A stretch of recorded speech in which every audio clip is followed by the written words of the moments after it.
Hey guys, just give me 1 second. And just like that, we are live. Hey friends, it's Mike Mutzel here with HighIntensityHealth.com. Super excited. It's always that you're here with us. We're streaming this live, so I'm grateful that you guys are here. Or if you're watching the replay, wherever you are in the world, thanks so much for tuning in. So there's a lot of questions, controversy, different ideas about intermittent fasting versus chronic or continuous energy restriction. So in this video, in this live stream, I'm going to get to your questions, but just wanted to address that because I get this question so much and it's very polarizing on the internet. I think folks in the strength and conditioning community, folks, and they're well-intended, I'm sure. Lane Norton, other folks say, it's all about calories. It doesn't matter. It's energy balance. It's energy in versus energy out. That's kind of the end of the story. And anything outside of that, whether it's keto, whether it's intermittent fasting, whether it's exercise and so forth, that all kind of falls into this energy balance bubble. But interestingly, there's been quite a few studies that have emerged in the past, I would say 3 years, starting in 2016. There was a group in Colorado. I have the paper right here and also links, guys, to some of the references that I'm going to address and papers that I'm going to talk about today in this live stream are right below. Just click the link and there's a little article. And then below that, there's, I think, 13 or 14 references. So the first one we're going to talk about is the title of this is called a randomized pilot study comparing 0-calorie alternate day fasting to daily caloric restriction in adults with obesity. This was conducted by researchers at University of Colorado Department of Medicine. What was interesting about this study, it was just an 8-week study. It was a smaller study in that there was, I think, 12 subjects randomized either to continuous energy restriction. I think they dropped their calories below their kind of resting metabolic rate by 30%. And in the alternate day fasting group, as it implies, there was 3 days a week, I believe 3 days a week, where they just fasted. So basically it'd be like from 8 a.m. On a Monday to 8 a.m. on a Tuesday, then regular eating Tuesday, and then Thursday, Saturday type deal, right? So 3 days a week, alternate day eating. What was interesting about this study, and it kind of flies in the face of this whole energy in, energy out balance model that so many strength and conditioning folks talk about and point to, Kevin Hall in these metabolic ward studies. There's a lot of folks out there that talk about this and refer to this. It's a big part of the training in sports and conditioning communities and so on. What they talk about this energy deficit, that's all that really needs to happen. It's just energy in, energy out. But interestingly, the group that did the alternate day fasting in this 8-week clinical trial, right? Remember, continuous energy restriction versus alternate day fasting. What they found is that the alternate day fasting group was in a deficit of 360 kilocalories per day, above and beyond what even the continuous energy restriction group had. But yet they only lost about a 1 kilogram pound in body weight difference before and after the 8-week trial. What's interesting though is the suppression of resting metabolic rate.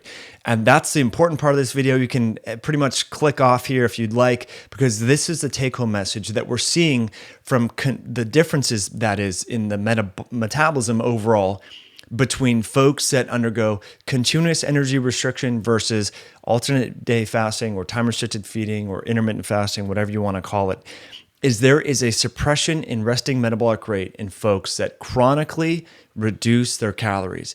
And so I think this is the message for you all, whether you're keto, you're high carb, wherever you are, is to chronically kind of oscillate your calories. I think when we chronically suppress calories, that's when our bodies run into trouble. So I'm just checking in the feed here to make sure we're good, and it says we are good. And as always, friends, I'm going to check the chat in a minute. How's the sound? How's the video? Hope we're doing okay. So here's what's really interesting. At the end of this study, and this is this group at University of Colorado, what they found is they did a 24-week follow-up after the 8-week initial alternate day fast versus chronic calorie restriction. And what they found is that resting metabolic rate was suppressed almost double in the individuals that were in the chronic energy restriction group, even though that was only an 8-week period of time. And interestingly, the folks that did the alternate day fasting, they categorized them in the intermittent fasting group. They had gained more lean muscle mass and continued to lose fat 24 weeks after the study, right? Whereas in the individuals that did the calorie restriction guess what? They actually gained more. They gained double, twice as much fat. I think it was 4 pounds, 2 kilograms or something. And they didn't gain any muscle. Oh, actually, they gained 1 kilogram of muscle mass compared to the over 5, I think, in the other group. So think about that. And if you actually look at the data on the charts, again, the links are right below this video, friends. There's a link to a blog post that I'm going to be updating and working on, because a lot of people talk about how fasting is dangerous. There's not enough data. Look, fasting was first discovered, to affect, and this was, I should say, starvation, intermittent starvation in mice back in 1914.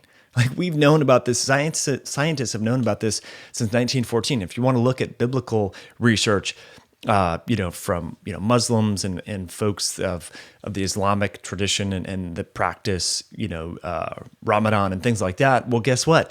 Fasting has been around for a very long time, and there's spiritual and psychological and all kinds of different attributes that are attributed or ascribed to fasting. So it's not just calories. And the point that I want to bring up here, and I know I might get shit for this, is your body doesn't really have a calorie sensor. Like, there's nutrient sensing receptors, there's nutrient recepting nutrients like AMPK, adenosine monophosphate kinase, right? There's mTOR, there's acetyl-CoA, right? There's different metabolic cofactors and machinery elements, metabolic elements, if we were, that are able to recognize free fatty acids, amino acids, glucose, things like that. But there's not a calorie sensor in the body. So what it really comes down to is, how are you manipulating, what sort of chemical messages are you sending at the mitochondrial and cellular level that are then affecting hormones, that are then affecting intracellular metabolic metabolism, right? Biochemistry. Because again, there's no just one receptor in the body that will sense the detection of energy or not, right? There's the cofactors, there's the PPARs, there's AMPK, PGC1 alpha, like there's a few different mediators, right? But we can manipulate those through fasting, through exercise, and so forth. And there's just not a calorie sensor. This is a term, and I was actually doing some research looking into the calorie. How did this come about? I believe it was a French scientist back in the 1800s that figured this out, and its amount of heat needed to combust a certain unit of energy. But again, you got to consider that not everyone absorbs calories the same. All of our microbiomes are different, right? Like, you take obese versus lean twin studies have shown that obese twins, their gut microbiome harvests more energy and extracts more energy from the food that they eat compared to a lean twin. So anyway, there's a lot more to the story. And the purpose of this video is not to say that calories don't matter. They certainly do. Energy matters, right? However, there's more to the story than just calories in and calories out. Even in this clinical trial that is linked below, it's reference number 13. In this clinical trial, the calorie deficit in the alternate day fasting group was greater than the chronic energy restriction group, but the weight difference at the end was calculated. It should have been way more different than it actually was. And so the authors say, well, either these people are lying or underreporting, or there's something different metabolically and hormonally going on. And I think that's the case. That's what a lot of people are referring to in these interviews that we have on the High Intensity Health channel and the podcast and so on. So I'm getting some calls coming in here. So I'm going to block this call and then just check in on you guys, see how things are going, and make sure the feed's okay. Sorry, it's taking me a little while. I got to look at my phone. I know you guys that watch replay, you're like, dude, come on, just keep talking. But I like to make sure that we're here. So we got quite a few of you on, which is really, really cool. I look very orange. Hopefully that's just my phone. All right, I look a little bit better. Someone says a 3-way with twins. Okay. All right. That's funny, but not really part of the conversation. So guys, this is the first live stream of 2019. So if you're digging this content, please hit that like button. That just lets me know that I should do more of these things. And so I'm working on an updated version of Belly Fat Effect, diving deep into all the different studies about fasting, because I really want to make sure that I'm sharing information that is obviously science-based. And that's what we do on this channel. And up to now, we've interviewed a lot of wonderful clinicians, experts, scientists, authors, opinion leaders, and so forth in that field. But there's a lot of different clinical studies that are emerging that are comparing different feeding modalities to test the theories that we have and to see what can happen. Because what happens when people lose weight, this is a very important thing that you want to kind of understand, is this adaptive thermogenesis. Okay, so this ability of the body to reset its resting metabolic weight when you lose body fat or mass. And I shared an Instagram post earlier today. It was kind of a joke, as a meme, because so many people are talking about, well, if you go keto, it's going to screw up your thyroid. Well, guess what? If I go out and lose 10 pounds, my thyroid levels will decrease. So is it the keto that causes weight loss that changes the TSH or T3 or T4 in people? Or is it the fact that people are, losing weight, right? So if you lose weight, guess what? Your TSH, your T3, your T4, your adrenaline, your noradrenaline, the hormones that basically collectively comprise your metabolism decrease, right? So it's like, if you lose weight, your metabolism decreases. So does that mean you shouldn't try to lose weight? And so it's kind of funny where people say, they point to different studies and say, see, when people fast, their thyroid decreases. So I'm not going to fast. Where you're like, well, there's so many other benefits to fasting. And I'm not saying a 30-day fast at all. I'm talking about like intermittent fasting, a 24-hour fast once a month, maybe a 3-day fast once a fiscal quarter, something along those lines, something more reasonable. The health benefits, the autophagy, all the adaptations that are attributed to doing such an event like a fast like that kind of far outweigh the small changes in thyroid hormone levels. So interesting to think about. But so when you lose weight, your body naturally wants to like slow down its resting metabolic rate and trigger ghrelin and other hormones to get you back to that weight. It's known as adaptive thermogenesis. Some researchers in Australia and New York have been looking at this for a long time, over 12 years now. But what happens is when you lose weight via a ketogenic diet or intermittent fasting, that adaptive thermogenesis is not such a problem. Meaning that your resting metabolic rate, when you lose weight via keto, and we see this so often, obese, overweight people, they've tried different diets over the years. They try keto, intermittent fasting, and guess what? They're able to sustain that weight loss. That is really exciting. Okay, we don't see that with calorie restriction. What we see is when people diet down, they diet down for a little bit of time, and then 10, 12, 13 weeks later, 3 months later, guess what? They're back, they regain the weight. And guess what? In some studies that have shown this, in the Biggest Loser study, that their resting metabolic rate is still decreased long after that little weight loss intervention. And so we're not seeing that with keto. More and more research is coming out comparing whether it's a ketogenic diet to continuous energy restriction or intermittent fasting to continuous energy restriction, also known as calorie restriction.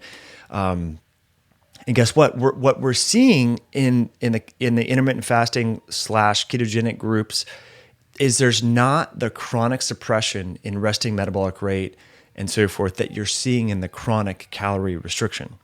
Okay, so why would that be? And this is what got me into keto in the first place, is because when you're fasting, you make more ketones than when you just restrict your energy or your calories, right? When you're in a ketogenic diet, obviously you're making more ketones than if you're just restricting your calories, eating a whatever kind of bodybuilding fitness prep diet, okay? It turns out that guess what? Ketones exert epigenetic benefits. They have epigenetic signaling properties, right? What that means is that these metabolites, both acetyl-CoA and beta-hydroxybutyrate and acetoacetate for that matter, they change the way that your genes are expressed, the metabolic byproducts within the body. If you start utilizing a lot of ketones and free fatty acids for fuel, that acetyl-CoA that goes into the mitochondria, when your liver's making ketones, throughout the body, right? That in and of itself is, guess what? A signaling molecule. So suffice it to say, if you're in a fat burning state, it's not just about energy in versus energy out. You're literally sending your cells different messages that are influencing their metabolism in this present moment and in the future. And what you're not seeing that with chronic energy restriction. Does that make sense? I hope it makes sense. And that's one of the second major points of this video. The first major point is that, yeah, energy in, energy out matters. However, clinical studies are showing that when you restrict calories, that slows down your resting metabolic rate. Whereas if you restrict calories through intermittent strategies like fasting and keto, you don't tend to get that suppression in your resting metabolic rate. And my theory is, and research is emerging to support this, is that it has to do with the epigenetic and signaling properties that are part and parcel with being in a ketogenic state. Okay. And that's why we see clinical studies emerging in the realm of epilepsy, where individuals, they have intractable seizures, they go on different drugs, they fail. So as a last resort, why is it a last resort to change your diet? But as a last resort, they try the ketogenic diet. And then guess what? They try it for maybe these kids, I'm saying, do the diet for 12 weeks, 14, 16 weeks. And guess what? They're in remission. They no longer even need to be hardcore keto, because why is that? Why would that be? Has anyone taken a drug for a very short period of time and had the drug outside of like chemotherapeutic agents, maybe metformin? Like, you don't take metformin, all of a sudden it cures your diabetes, right? If you don't change your diet. But because the diet is literally the ketones in and of themselves tweak your DNA and change your DNA expression, change your DNA histone deacetylation patterns. That is the compaction or relaxation and how DNA fits within your cells. It's really fascinating. And so this is epigenetic medicine. That's kind of the big take-home message here, guys. It's not calories in, calories out. It's epigenetic medicine versus non-epigenetic medicine. And so just a standard bodybuilding contest prep diet that's low in calories, you're not sending the same messages to your mitochondria, to your intracellular metabolic machinery that you are when you fast or when you're on a ketogenic diet. So there's a lot of questions that we're going to get to. Hopefully the audio and everything like that is good. We got Spive in the house, Melissa. And by the way, I go back and relook at these. Jacob Perez, you're here. You're always here. Thanks for being here. Who else we got in the house that I recognize? Robert is here. Nick D, I recognize you. He says fasting is the GOAT for sure. Rob Bacon, hey AF, what's going down? You guys know each other from other things. It's apparent. Jim D in the house, 521. You guys are all here, which really has me excited. So before I get to some of your questions, first of all, any questions that you do have, chat them in below. But I got to let you know that these lives are sponsored by our very own Myoscience Nutrition. So we're creating formulas to help you improve your overall health and prioritize your health while optimizing your metabolic performance. One formula that a lot of our folks, subscribers, podcast listeners have enjoyed is Myo, Relax, and Calm. What's unique about this, friends, it's very different compared to a lot of other formulas out there that enhance sleep and optimize sleep, in that it has agents that are also supportive for healthy blood sugar levels, including myo-inositol. There's a ton of research, if you're not yet familiar, on myo-inositol, L-theanine, taurine, GABA, magnesium. So it's got a lot of electrolyte capacities, but it also supports blood sugar health. So myo-inositol is one of these intracellular signaling metabolites. It falls into this B vitamin family, but there is a ton of research on myo-inositol for promoting metabolic health in both women and men. If you want to just Google myo-inositol and these, again, we can't cure, prevent, or treat any disease with these supplements, but I just want you to be available, or understand the research. Type in myo-inositol and insulin, myo-inositol and PCOS. There's a ton of data out there. And so it's one of these formulas, after 13 years of working in the supplement industry, I wanted to provide to you. So you can save on that at Myoscience with an X. That's MYOXCIENCE.com. Use the promo code HIH, save 20% on that. So, questions. What questions do you have about the new year, about metabolism, fasting, fat loss? I would love to just connect with you guys. And I've been sharing a lot more kind of fitness stuff over on Instagram, using bands and talking about powerlifting. And, again, I'm not a fitness expert by any means, but I know some of you guys aren't either, right? So we can learn from each other. And I want to see if you would like more videos along those lines. If you do, just hit that like button and let me know. But what are your thoughts on calories in versus calories out versus intermittent fasting versus hormones? Let me see what you guys got. All right, so Jimmy has a great question. He says, what intermittent fasting ratio do you recommend? So I think it really depends on your goals, Jimmy, and this is for everyone.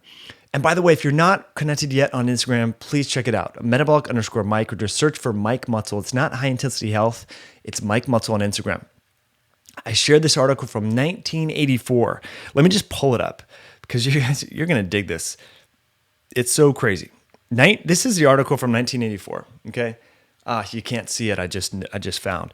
I just noticed that you are not able to see it. But if you just give me half a second, what I'll be able to do is actually show this article because it's right on my Instagram feed and I can share it with you. But it's it kind of speaks to what we're talking about right now.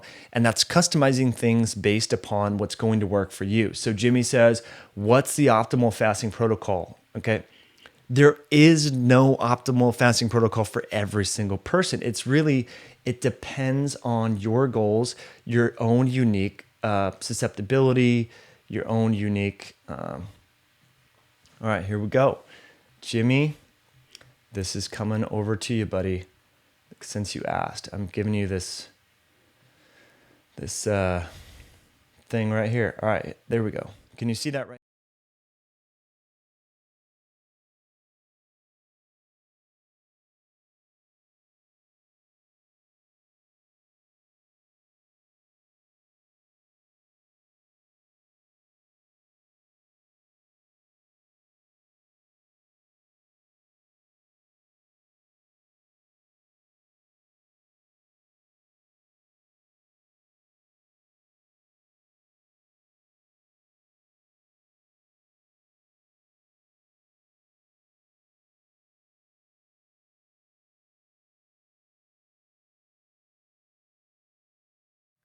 There we go. It went away. So think about that. Your fasting protocol should be adjusted to the demand of your body and your metabolic needs. Okay.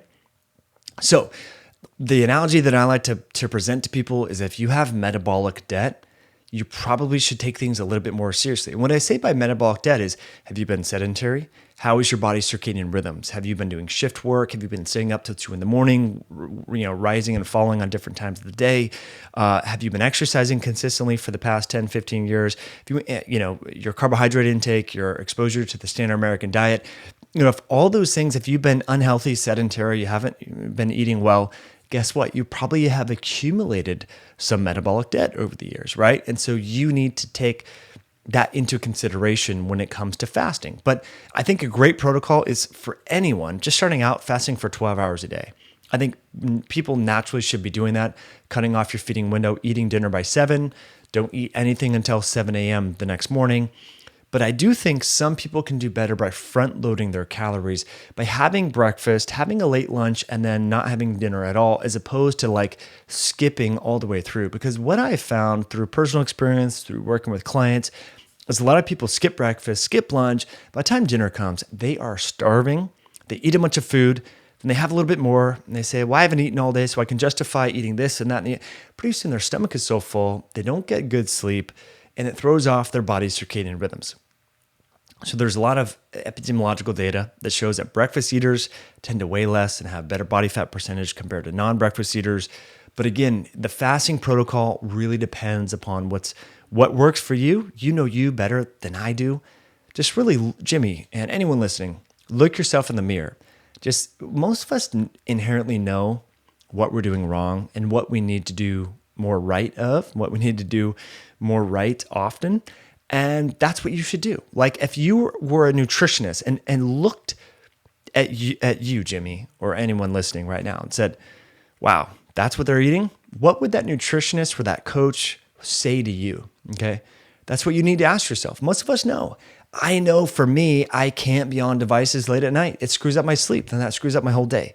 So I try not to do it. Like this is after I turn this off at 6 or whatever, I'm gonna go to the gym, done with devices, done with tech, done with computers. Because if I'm on that, it just throws off my next day, feeding schedule and everything. So we just need to be really honest with ourselves and, just face reality that we inherently know sometimes what we're doing right and what we're doing wrong. So that's what I would say, Jimmy. But you can't go wrong with starting at a 12-hour fast every day, work up to 16 hours maybe. And then again, I like to recommend maybe one 24-hour fast every other week. And it depends if you have a lot of metabolic debt, maybe one 24-hour fast every week. Again, some people do really well with alternate day fasting. Of course, there's a lot of data on that, like we talked about right here and right below this video. So it really depends. What else do we have here, guys? Oh my gosh, there's a ton of questions here. Hopefully I can get to all these things. Mary says, I fast for 12 hours and still lose weight. Can't go much longer because you're hypoglycemic. So Mary, I would love to know how long you've been exercising and if you have a history of being athletic. So that's a great point. So Mary can't fast longer than 12 hours. I know some people that 12 hours is nothing for them. So it just takes time. ViewSpot says, I found that my resting heart rate lowers faster when I don't eat dinner. Boom. Yeah. I actually did that last night. That's such a great point. So I woke up with a really high heart rate variability. I went to the gym. It was kind of late last night. Didn't get back till 8. The old Mike of 3 or 4 years ago would have had dinner late and probably would have stayed up late and then would have slept in and all this sort of crap, and felt like junk. But I said, you know what? I'm just going to go to bed. I had my electrolytes. I had my Myo Relax and Calm.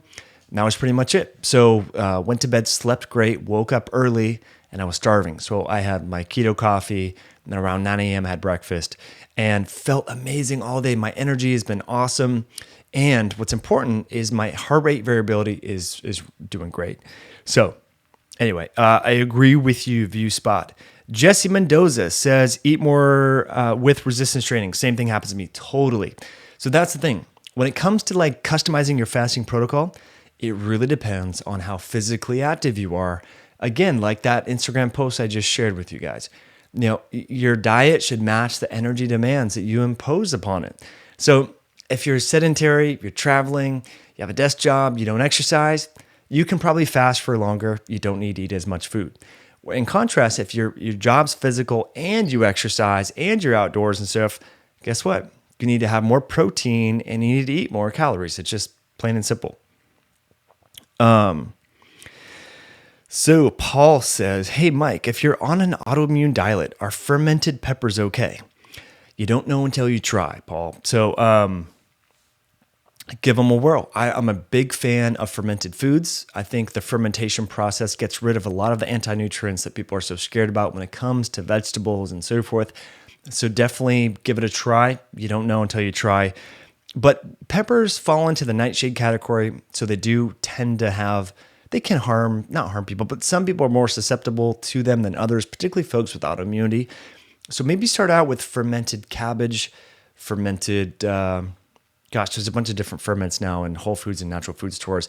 And what's cool is you can find some that are made locally. We do that here as well. Jacob Perez, ketone strips, any good? Ketone blood strips, yes. Ketone urine strips, not so much. So test your blood. Jennifer says, how about keto OMAD, 1 meal a day on keto? Jennifer, I'm a huge fan of that if you're not physically active. For folks that are physically active, that's a hard thing to do. So it really depends on your physical activity and customizing this to you. But Jennifer, great question. Aaron says he's down 13 pounds in 4 days. Wow, that's a lot. Keep it up, but faster is not always better when it comes to weight loss because again, the faster it comes off, the more you're going to affect this resting metabolic rate and the so-called adaptive thermogenesis. And your body might be going, hey, Aaron, whoa, we got to slow things down, right? So this is very true actually for women. It's tough. I hate to say this, but there's a lot of research out there that shows this. When women start to lose weight, then when they exercise, they actually slows down their fat burning. So just keep that in mind. Like slower is probably better. I know we all want fast nowadays. Amazon Prime, we want instant.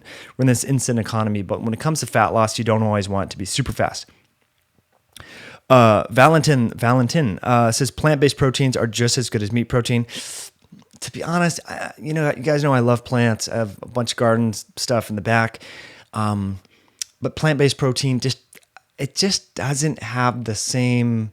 And I know there's research out there. It doesn't have the same nutrition, straight up. It doesn't have the carnitine nutrition, doesn't have the creatine, doesn't have the carnitine, doesn't have the beta-alanine, doesn't have carnosine, doesn't have these things that enhance muscle protein synthesis. So I'm going to have to disagree. As much as I love plants, I'm going to have to disagree with you on that, Valentin. So Adam Fong says, repeating question. If we do a 16-8 fast, does it matter the carb amount, but if is more the previous day, but then before starting the fast, burn it all and so forth. Yeah. So Adam, that's a great question. And interestingly, here's what some of the intermittent fasting versus continuous energy restriction folks are saying in the research is on the day after a fast, and 16-8 is not that bad, meaning you're fasting for 16 hours of the day, eating for a window of 8 hours. That's not that aggressive. That's not very prolonged. That's totally manageable for a lot of people. It doesn't really matter about your carb intake so much so as these swings are not too massive, because what they've shown is that people, when they do an alternate day fast, on the feeding days, they tend to overeat and overconsume a lot of calories. And that can lead to a temporary insulin resistance. So just keep that in mind. Now, again, I'm not trying to make things all confusing, but just understand that there's this compensatory overeating or refeeding type syndrome that will go on, and you need to be aware of that. But again, if you're doing a 16-8 type thing, and maybe you do leg day, you do deadlifts, you train your muscles hard, then you want to have more carbs on that day, totally fine with me. And then you fast the next day or however your protocol is going to be. I think that's okay, but just make sure the swings where you're not overeating too much on days that you're not fasting, because that can cause its own set of problems. Aaron says, I do 1 meal a day keto. My numbers are on Instagram. Cool, Aaron. So Stacker says, question, anyone got any experience with home hemoglobin A1C testing? Yeah, there's a few units out there. I think they're probably good, so give it a whirl. But I do just like continuous glucose monitoring a little bit better. There's some data coming out as to whether or not hemoglobin A1C is that sensitive or specific. Won't want to get into it now. Melinda says, slow and steady, down 50 pounds. Good for you, Melinda. Jeremiah says low carb, 50 to 100 grams of net carbs per day. You eat a lot of eggs, veggies, sardines, some grass-fed meat. That's really good. So, but Jeremiah says, I'm never hungry when I eat. Should I just skip meals? Yeah, it really depends, right? I don't know your physical activity, your lean mass. I don't know your health history and goals. But if you're not hungry, that's one of the side benefits of a ketogenic diet is ketones kind of suppress appetite a little bit. So keep that in mind. But, try skipping a meal here or there, see how you feel. I encourage everyone to lift weights though, and you want to make sure that your lifts, that you're getting stronger, not weaker. And what I found when I was skipping too many meals is I got skinnier, I got weaker. And I want muscle, man. I think because you burn fat, appreciable amounts of fat in your skeletal muscle. That's why we created myoscience. It's all about muscle science, right? And so I think you need to keep that into consideration, whether you're young, old, male, female, transgender. It doesn't matter where you are. Muscle is where you burn the most amounts of fat. Now, obviously, your brain can burn fat, no doubt. But who do you know that's lost 100 pounds from doing math problems? Or 100 pounds from learning calculus or learning a foreign language? There's very few people out there, if any, that we can really say they lost a lot of body fat from thinking and using cognitive capacities. People generally lose fat through a combination of good diet and exercise. Why exercise? Because it's really effective at oxidizing fatty acids, at burning fat for fuel. So keep that in mind. So Stacker Hominid says, Mike, your thoughts on 5-day fasts? Okay. That would be, that's on the high end of what I would suggest. I think that could be okay. But again, what we see in some of the fasting data, if you look at some of the clinical trials, is at prolonged fast, that's where we see suppression of thyroid hormone. That's where we see alterations in the adrenal glands and so forth. Again, I'm not saying never do this. I think you need to ask yourself, why do I want to do this? Is this for psychological reasons? Is this to kind of have some sort of self-restraint? Because you get some strong, mental fortitude from saying, you know what, I'm going to abstain from food and I'm going to exert my willpower. And that can dig you into a deeper place and so forth. Now, I would say 3 to 5 day fasts, if you have a strong family history of cancer, if you have chronic inflammation. What's interesting, actually, I'm just side note, I think it was in 2007, was the first intermittent fasting, alternate day fasting human clinical trial. Up to that point, we had a lot of animal model studies, mice studies, and so forth. This was Mark Mattson over in Baltimore. And what they found, that you're going to laugh at this, the first ever to my knowledge, intermittent fasting, alternate day fasting clinical trial was in overweight people that had inflammation. They had asthma. And they actually weren't really so much concerned about weight loss at the end of the study. What they were trying to track more so is asthma symptoms and pulmonary or lung function. And what they found is at the end of, I think it was an 8-week alternate day fasting, I think just 3 days a week fasting for 24 hours. And then I think they had a little bone broth in there or something along those lines. What they found is that, guess what? All these inflammatory markers decreased. So getting back to the question, Mike, what are your thoughts on 5-day fasts? I think if you have a lot of inflammation, if you have autoimmunity, if you have pre-existing conditions, family history of cancer, relatives with cancer, then those periodic prolonged fasts can do wonders for you. But I wouldn't make it a regular thing. I know a lot of people are making it a thing. They're fasting all the time. I think that's where we might run into issues, because I encourage everyone to preserve strength, preserve lean muscle mass. Short-term fasting may do that, but you do these longer fasts all the time, I don't know. The body will lose lean mass. I mean, extended fasts have been shown to do that. So just keep that in mind. Paul says, hey, Mike, so based on your workout yesterday, it's not necessary to eat right after workout. Paul, it really depends. I did train legs. I lifted heavy. I really wanted to eat, but I was like, you know what, Mike? Am I eating because I've been taught I should have protein in the post-workout window, or am I really hungry? And I was like, I'm not really hungry. I'm wanting to eat because I think that eating muscle protein stimulates mTOR, muscle protein synthesis. That was the reason why I wanted to have food. And I was like, you know what? Let's just not eat and see what happens. So the jury's out as to whether or not my squat, levels or my recovery is better or worse for not eating. But again, sometimes just ask yourself this question: am I eating because I've been told that I should eat, that I should have a snack, or that I should have this much protein? Or am I eating because I'm really hungry? And oftentimes we're eating because of what we believe we should be doing, because someone told us, we heard on a podcast or whatever. So again, I always question you to second guess everything I say, to look up and cross-check, and there's information is changing all the time. But the one thing that I always want you to do is just ask yourself this honest question: am I really hungry right now? Do I really need this food, or am I just eating because I've been taught that protein stimulates mTOR, or because I'm on a carnivorous diet, so I'm eating protein right now because that's what carnivorous dieters do, or that's what keto dieters do? You need to ask yourself these questions, because sometimes we get stuck in this identity-based dieting trap, and we think that we need to have a certain number of fat every day, even though you have enough body fat on your body. Like, as much as I love dietary fat, you don't need as much as you might think, right? So just keep that in mind. So that was a long-winded way of saying that I didn't have protein after my workout. Yeah, Joshua Webb, what's up? Thanks for being here, buddy. I recognize your name. So yeah, muscle mass increases metabolism for sure. I've been following Ronnie Coleman since like 1998. I love that guy. He was definitely one of the most massive bodybuilders out there that's still alive. So last question here, because I got to go to the gym.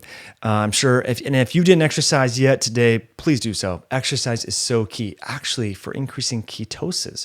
I found that even through having carbs and carb cycling, that if I exercise, guess what? Your ketones go up and you're still burning fat. So keep that in mind. So question here from Big Jack 79. Does working out fasted speed up the metabolic process of fasting? For example, yes, it does, Big Jack. Guess what? We did a great podcast with Ben Bickman on that. So when you work out fasted, you deplete muscle glycogen, you deplete liver glycogen. That kickstarts the whole fatty acid oxidation process. So I don't recommend necessarily trying to have a PR, performance maximum, record when you're fasting. But, if you're just getting into exercise and you're learning the movements, you can totally fast and exercise. You can do fasted cardio, fasted walks, fasted hikes, all that sort of stuff. And that will, guess what? Kickstart the fatty acid oxidation process. So friends, really, really, really appreciate you tuning in. I save all of your comments. I have a spreadsheet of them, and I go back and I review them, and that's how I create content. So if I did not address your comment today, I apologize. I go back and look at this. What you can do if I didn't address your question, hop on over to Instagram, find me, Mike Mutzel or metabolic_Mike. Send me a direct message. Say, hey, Mike, I was on your YouTube live. I had this question, but I didn't get it addressed. Just type me a DM. I will reply to you. And I'm sorry we didn't get it addressed here. Really very grateful that all of you are here right now. Thanks for hitting that like button. Thanks for subscribing to the channel here and over on iTunes. And if you're interested in simultaneously enhancing your sleep and improving your blood sugar health, definitely check out Myo Relax and Calm. It's over on Amazon and you can find it on our website. That's Myoscience with an X. It's MYOXCIENCE.com. You can save 20% off using the promo code HIH for high intensity health. So that's it for today, guys. If you wanted links to the resources of the studies that I put, they're right below this video. And we'll see you on the next live. Thanks as always for being here. Have a good night or good morning, wherever you are in the world. All right, we'll catch you soon. Bye, guys.